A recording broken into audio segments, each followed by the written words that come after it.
It's December 4th, 2024. Brian Thompson, the CEO of United Healthcare, is on his way to attend an annual investor conference for his company when suddenly,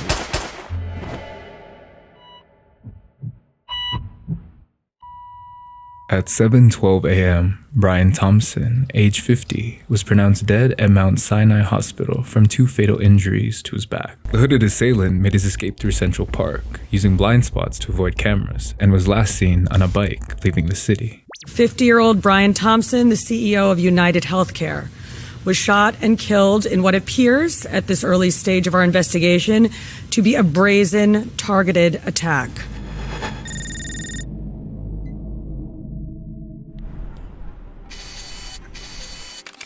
Shortly after the shooting, investigators rushed to the scene and began to set up the crime scene in front of the New York Hilton Midtown. While in search of evidence, the police discover an unsettling, cryptic message written on the bullet casings found at the scene. Deny, defend, and depose.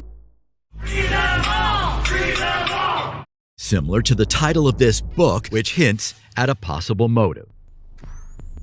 Delay, deny, and defend. A common allegation against insurance companies which accuses them of delaying payment on claims, denying supposedly valid ones, and defending their actions by forcing the claimant into a lawsuit. With a possible motive for the killer, investigators went straight to CCTV cameras to track the killer's movement. Roughly a half hour before the shooting, the hooded assassin was seen ordering at a Starbucks on 6th Avenue, and at 6:30 a.m., he was seen speaking on the phone on his way from West 55th Street to 54th. Mere minutes before the shooting at 6:44 a.m., the concealed killer waited across the street from the Hilton Midtown before quickly.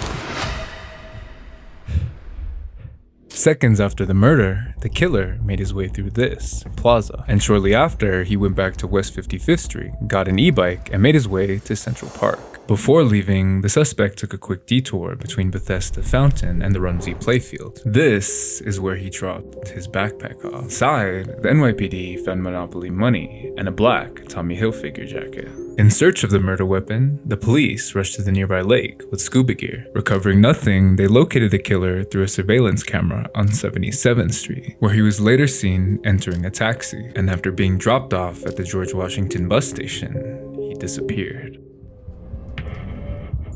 Crossing the George Washington Bridge, the wanted suspect rode the Greyhound bus. Following its route, authorities traced the bus to Pennsylvania. This eventually led them to the city of Altoona.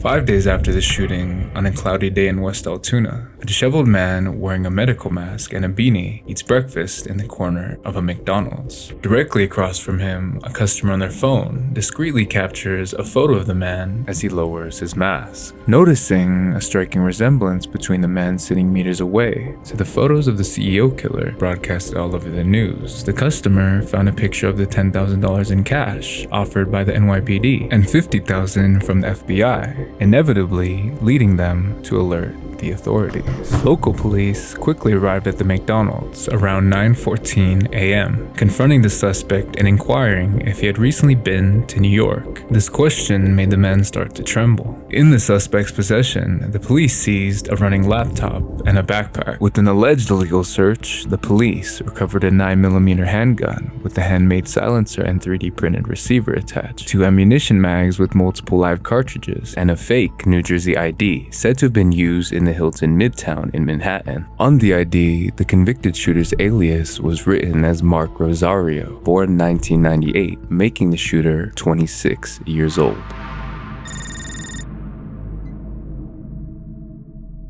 Luigi Mangione, a 26-year-old man who hails from a wealthy family from Maryland, faces charges from 3 different jurisdictions: federal, New York State, Pennsylvania.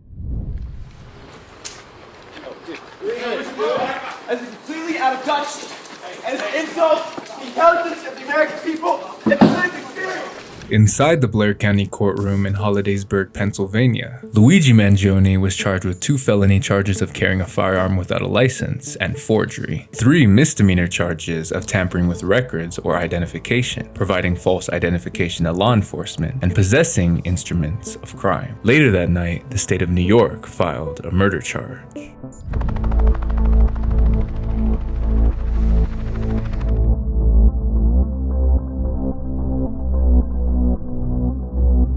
Inside the Manhattan criminal courthouse, 4 days after the extradition, Luigi makes his first New York court appearance. His lawyer, Karen Agnifilo, then makes a record stating that the NYPD, FBI, and New York City mayor making a spectacle out of Luigi in the biggest perp walk she had ever seen. After her statement, the prosecutor, Joel Sedman, retorts by exclaiming the volume of evidence against Luigi, but admits to the possible quality issues with evidence obtained, stating that his team will comply with ethical obligations in trying Luigi Mangione's guilt. Denying all claims, Luigi pleads not guilty to all charges against him, including a new charge alleging murder as an act of terrorism.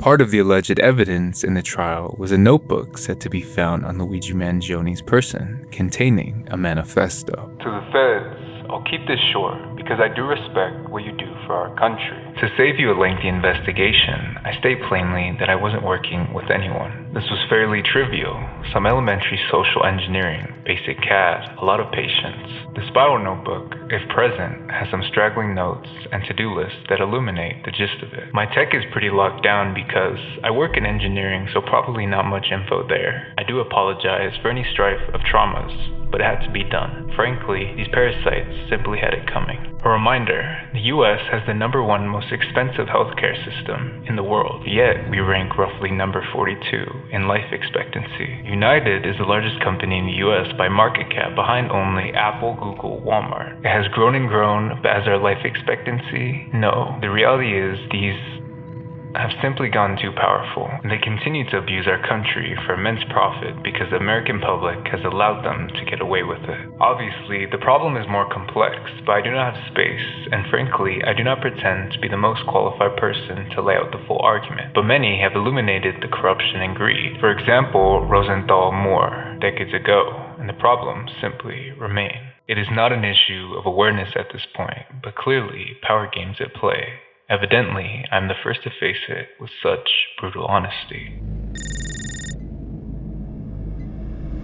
Born in 1998 in the state of Maryland, Luigi Mangione was born into the unincorporated community of Towson. In late December, a few miles away from Luigi's childhood home, the manager's daughter at a pizza restaurant named Vito's Pizza hangs a photo of Luigi depicted as a saint. Soon after, a similar piece from an unknown artist shows up in Bethnal Green, East London, under a railway bridge. Other street artists all over the world quickly catch on, with this anonymous iconography leading to Luigi's message being recognized worldwide. In his earlier years, Luigi grows up the youngest of 3 siblings in a wealthy Italian-American household in the suburbs of Towson. His parents, originally from Baltimore, run multiple businesses, most notably their senior living facility and country clubs. In Luigi's 6th grade year, he withdrew from Catholic school, deciding to swap to the prestigious all-boys Gilman School. Soon after enrollment, Luigi becomes studious and is quickly seen as a leader to many of his peers. Among other sports, he picks up soccer, and in 2016, Luigi becomes captain of the Gilman robotics team. Later that year, he is nominated as the school's valedictorian. After graduating, Luigi is admitted into the University of Pennsylvania. Here, his interest in science and technology led him to major in computer science. Soon, Luigi begins to study rigorously, but his coursework is unrewarding. Burdened by brain fog and back pain, it was often hard for Luigi to read a book or watch YouTube. The pain stemmed from a spinal condition called L5 to S1 isthmic spondylolisthesis, where his 5th lumbar vertebrae slipped forward, pressing against the 1st vertebrae of his sacrum. Despite his ailments, Luigi continued to attend classes, joining the Phi Kappa Psi fraternity and founding UPenn's first game development club. Luigi later graduates from UPenn in 2020 with a bachelor's and master's degree in computer science.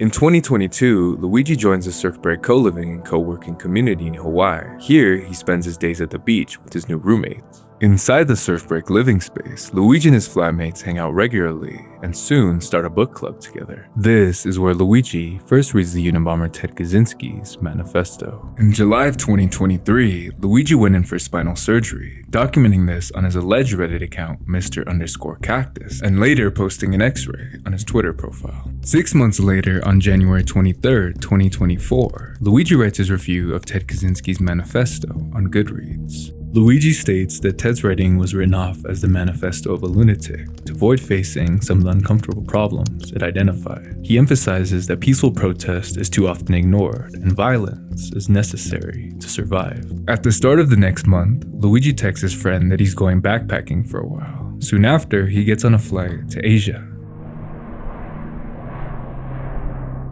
In Japan, Luigi meets a famous poker player in a restaurant who finds Luigi friendly, and in early spring, he hikes Mount Omine. Months later, at a gun range in Thailand, Luigi practices his shooting, opting out of a beach day with two acquaintances he met in April. During this time, he starts to lose contact with friends and family. And in early July, Luigi's childhood friend finally gets a hold of him and asks if he's going to come to his wedding. Responding to this, Luigi sends a detailed message explaining how life has become difficult and soon ends the conversation. After arriving back from Asia, Luigi leaves his Honolulu apartment and suddenly he goes radio silent. On November 18th, 2024, Luigi's mom files a missing persons report in San Francisco where Luigi last worked, telling police that she last spoken to her son in July.